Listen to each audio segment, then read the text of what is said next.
معراج تو آقا کو ملی ہے، ہمیں کیوں خوشی ہے؟ جس سے پیار ہونا اس کے ہر عروج سے پیار ہوتا ہے، اس کے ہر انعام سے پیار ہوتا ہے۔ اچھا یہ تقسیم آج سے نہیں ہے، یہ 1400 ایئر سے پرابلم ہے۔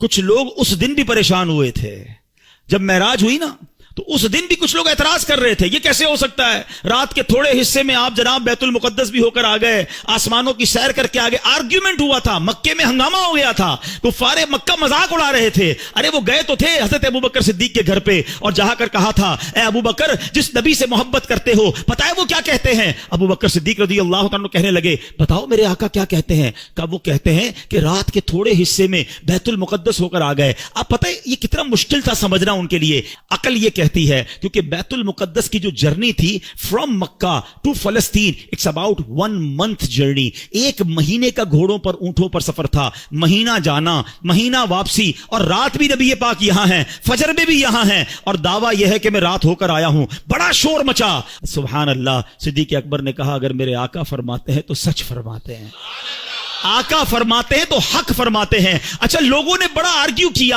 اے ابوبکر یہ تم کیسے کہہ سکتے ہو، یہ تھوڑی دیر میں اتنا بڑا سفر کیسے ہوا؟ حضرت ابوبکر صدیق نے کمال کا جواب دیا، کہتے ہیں میں تو اس سے بڑی بڑی باتیں بھی مانتا ہوں۔ وہ کہتے ہیں رب ایک ہے، میں نے دیکھا نہیں، میں مانتا ہوں ایک ہے۔ وہ کہتے ہیں جبریل قرآن کی آیت لے کر آتے ہیں، میں نے دیکھا نہیں جبریل کو قرآن لاتے ہوئے، قرآن میں نے مانا رب کی کتاب ہے، نہ قیامت دیکھی، نہ جنت دیکھی، نہ دوزخ دیکھی، جب میں تمام چیزوں کو بن دیکھے مانگتا ہوں، تو جب میرے آقا فرما رہے ہیں تو سچ فرما رہے ہیں۔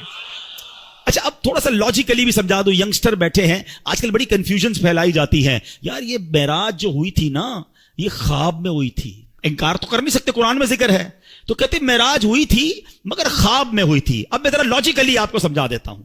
آپ کا بچہ صبح اٹھے آپ کے برابر میں سویا ہو اور کہ ابو رات میں لندن بھی گیا تھا، امریکہ بھی گیا، پھر آنکھ کھلی تو آپ کے برابر میں سویا تھا، تو آپ کیا کہیں گے؟ بیٹا سو جا، میں بھی رات بھر گھومتا ہی رہتا ہوں، کوئی مسئلہ نہیں ہے۔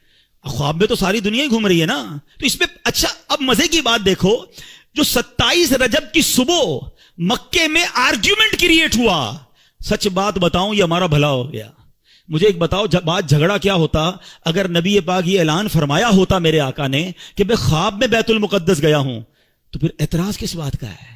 یہ اعتراض بتا رہا ہے، یہ آرگیومنٹ بتا رہا ہے کہ میرے آقا کا دعویٰ یہ تھا کہ میں جسمانی طور پر گیا ہوں، یہ سیر میں نے فزیکلی کی ہے، یہ آرگیومنٹ بتا رہا ہے، یہ کفار مکہ کا اعتراض بتا رہا ہے کہ نبی پاک نے 27 کی مارننگ ریویل یہی کیا تھا کہ میں جسمانی طور پر بیت المقدس گیا ہوں۔ ایمان والے اس وقت بھی مان گئے تھے، ایمان والے آج بھی مان رہے ہیں، ایمان والے اس وقت بھی خوش تھے، ایمان والے آج بھی خوش ہیں۔ اس وقت بھی ابو جہل کو پرابلم تھا، آج بھی کچھ لوگوں کو پرابلم ہے، وہ پرابلم مناتے رہیں، ہم خوشیاں مناتے رہیں گے، اور اللہ ہمیں نبی پاک کے بارے میں ہمیشہ پازیٹو اور خوشیاں منانے والا ہی رکھے۔ یہ صدیق اکبر کی شان ہے۔ فرام دیٹ ڈے صدیق اکبر صدیق کہلانے لگے، کیونکہ تصدیق کی، آپ نے بن دیکھے تصدیق کی اور خوشی بنائی۔ وہ پنجابی لوگ بڑی پیاری بات کہتے ہیں، اللہ کرے ہم بھی ایسے بن جائیں کہ ایسی منن والے ہیں، سوچن والے نہیں ہیں۔ مجھے ایک بات بتاؤ، کویسچن تو وہ کرے جس نے باقی ساری چیزوں میں کویسچن کیا ہو، اللہ کو ہم میں سے کس نے دیکھا ہے؟ ہمیں تو آقا نے فرمایا رب ایک ہے، ہم نے مان لیا، کتاب بتائی کہ یہ قرآن ہے، ہم نے کہا ہاں رب کا کلام ہے۔ جب ساری باتیں نبی پاک کی مان رہے ہیں، وہ بتا رہے ہیں جنت میں جانا ہے، دوزخ میں نہیں جانا ہے، وہاں عذاب ہے، قیامت آنے والی ہے، ہمیں تو سب ملا آقا کے صدقے ہے۔ تو یہی آقا جب فرماتے ہیں کہ معراج ہوئی ہے تو یقیناً ہوئی ہے، اور سنو یہ آقا معراج کی رات بھی تمہیں بھولے نہیں ہیں، وہاں پھر بھی تمہیں یاد رکھا ہے۔